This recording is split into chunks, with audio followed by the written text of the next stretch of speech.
अरे बेटा जस्सी, जाके कुछ सामान ले आओ तो बाजार से। कौन सा सामान माँ? अरे कल से वो नवरात्रि स्टार्ट हो रहे हैं ना, तो मेरा उपवास है, इसी का सामान। क्या यार माँ, आप ये फालतू की चीजों में पड़ी रहती हो। क्या है उपवास उपवास? हो बेटा, ऐसे नहीं कहते, माता रानी पाप लिखेंगी पाप। एक काम कर, 200 रुपए दे और 50 रुपए काट ओवर एक्टिंग के। मैं तो कहती हूँ कि तू भी इस बार उपवास कर ले, माता रानी तुझे भी अच्छी सेहत और बुद्धि देंगी। पागल हो क्या माँ, मैं और उपवास? वैसे मेरे ट्रेनर ने बोला है कि मील स्किप नहीं करना। मील स्किप करने से बॉडी कैटाबॉलिक में जाती है, मसल लॉस होता है, एम्प्टी स्टमक मसल लॉस होता है। ये उपवास से कुछ नहीं होता। और सेहत अच्छी रखनी है तो मेरे साथ जिम चलो, ठीक है? ये उपवास में कुछ नहीं रखा, ये सबसे आदमी बीमार होता है। मैं तो कहता हूँ आप भी चलो मेरे साथ जिम। वैसे मेरे जिम का टाइम हो रहा है, मैं तो चला।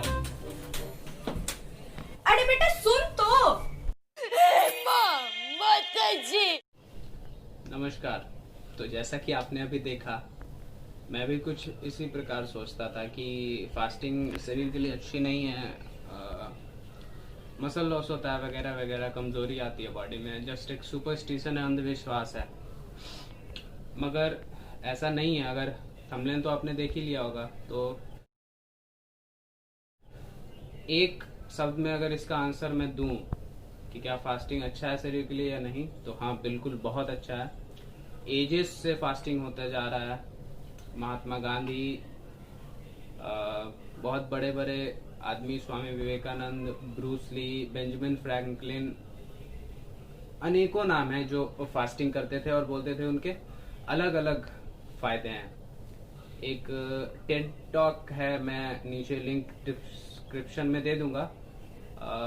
फिल सैंडरसन, उन्होंने अपने एक टेड टॉक में कहा था कि मेंटल हेल्थ और फिजिकल हेल्थ के लिए फास्टिंग बहुत जरूरी है। वो साल में एक बार 7 दिन के लिए फास्टिंग करते हैं, उसमें वो कुछ नहीं खाते। और एक मैराथन प्लेयर भी है वो, तो ऐसा कुछ नहीं है। तो हाँ बिल्कुल फास्टिंग नॉर्मल है, कॉमन है, स्टेजेस से एजेस से चला आ रहा है।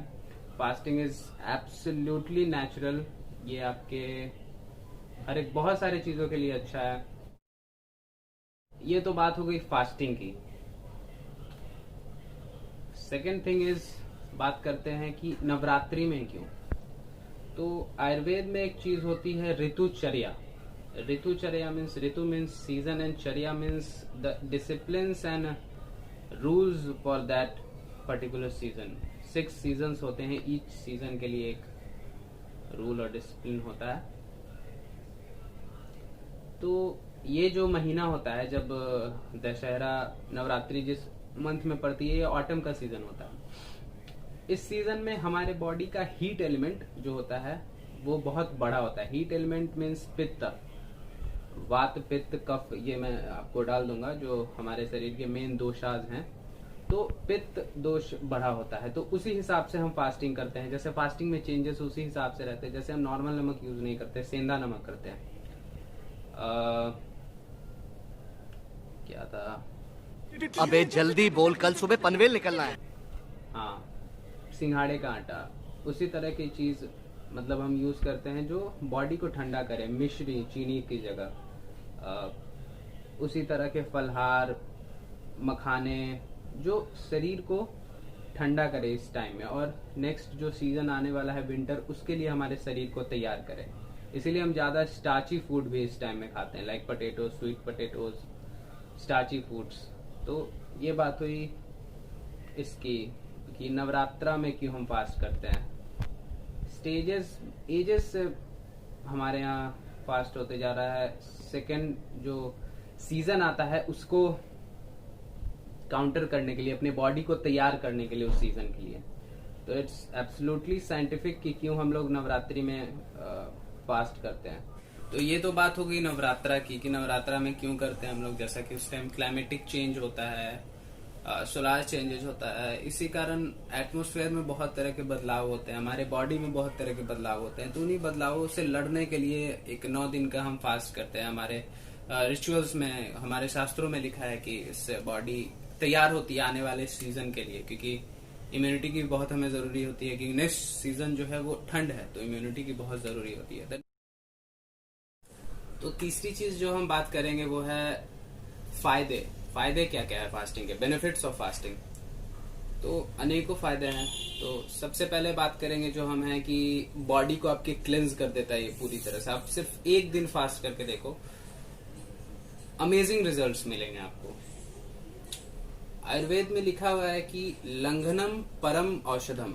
इसका मतलब होता है कि फास्टिंग जो है वो बेस्ट मेडिसिन है किसी भी रोग के लिए। अगर आपको कोई भी रोग है, अगर आपको सही तरह से उसके लिए फास्टिंग करना आता है तो बेस्ट मेडिसिन है फास्टिंग।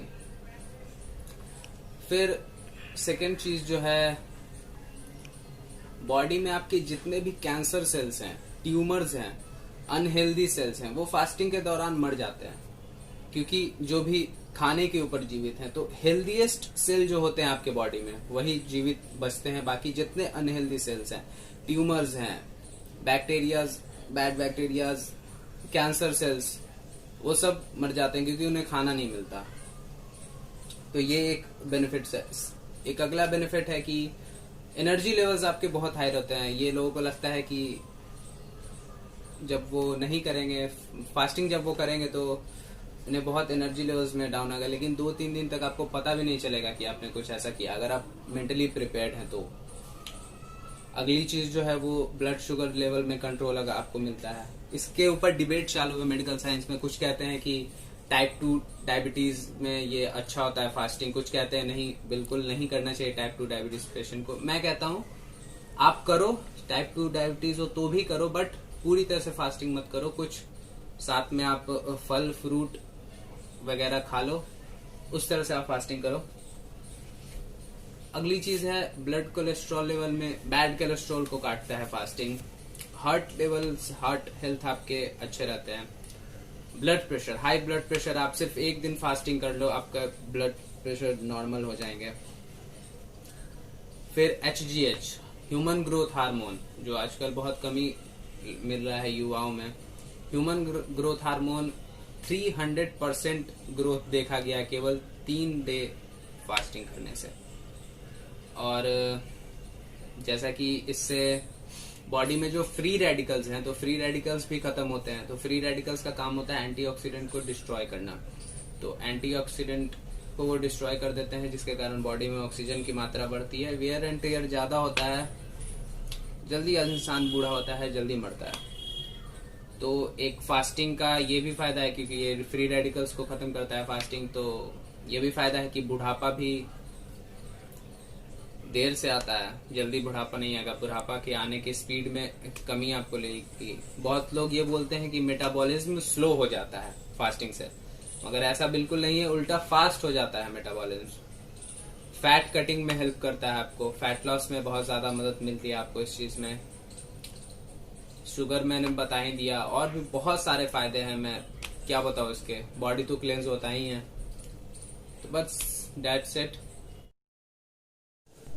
तो दोस्तों, एक और लोगों को बहुत डाउट रहता है कि हम फास्ट करेंगे तो हमारे एनर्जी लेवल्स में कमी आ जाएगी, हमारा स्टैमिना कम हो जाएगा, हम कोई स्पोर्ट खेलते हैं तो हमारा परफॉर्मेंस घट जाएगा, इंड्योरेंस कम हो जाएगा, स्ट्रेंथ कम हो जाएगा। ऐसा कुछ नहीं है। मैं खुद फास्ट करता हूँ महीने में 1-2 बार, कुछ नहीं खाता हूँ, मतलब प्रॉपर फास्ट सिर्फ पानी के ऊपर। मेरे ना स्टैमिना में कमी आता है, ना इंड्योरेंस में कमी आता है, ना स्ट्रेंथ में कमी आता है। हाँ, वो बात अलग है, अगर आप प्रोफेशनल लेवल बॉडी बिल्डर हैं तो मैं ये नहीं सजेस्ट करूंगा, आपके खुद कोच होंगे।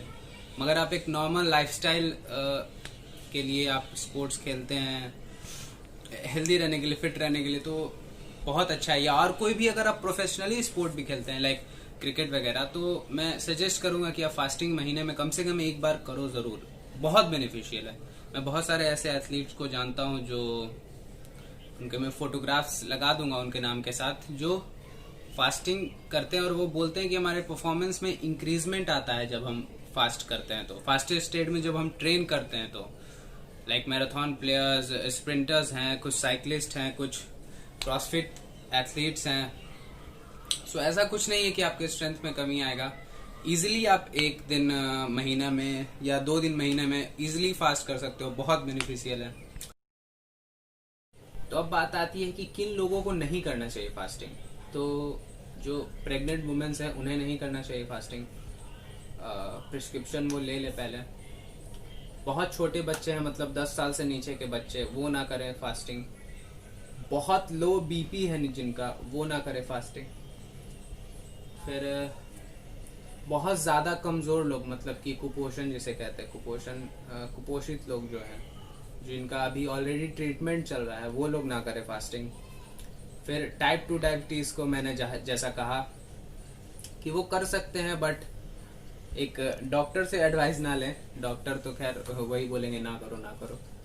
एक अच्छे वैद्य से अगर आप एडवाइस लो कि कैसे करना चाहिए, मैं तो यही सजेस्ट करूंगा कि आप फ्रूट्स के ऊपर, शरबत के ऊपर कर सकते हो फास्ट। ज़्यादा आप एटलीस्ट नमक कट कर दो, थोड़ा अनाज कट कर दो। अलग अलग टाइप्स ऑफ फास्टिंग होते हैं, तो बस आप इतना कर सकते हो। तो बस दोस्तों, एक छोटी सी जानकारी जो मुझे लगा कि आपको देनी चाहिए थी, जो लोगों को लगता है कि अंधविश्वास है, जो एक्चुअली में साइंस है। हमारी माताएं बहनें करती हैं जो व्रत। तो बस ये छोटा सा एक वीडियो है, अच्छा लगे तो शेयर और सब्सक्राइब कर दीजिएगा। बाकी सभी को दुर्गा पूजा की हार्दिक शुभकामनाएं। धन्यवाद।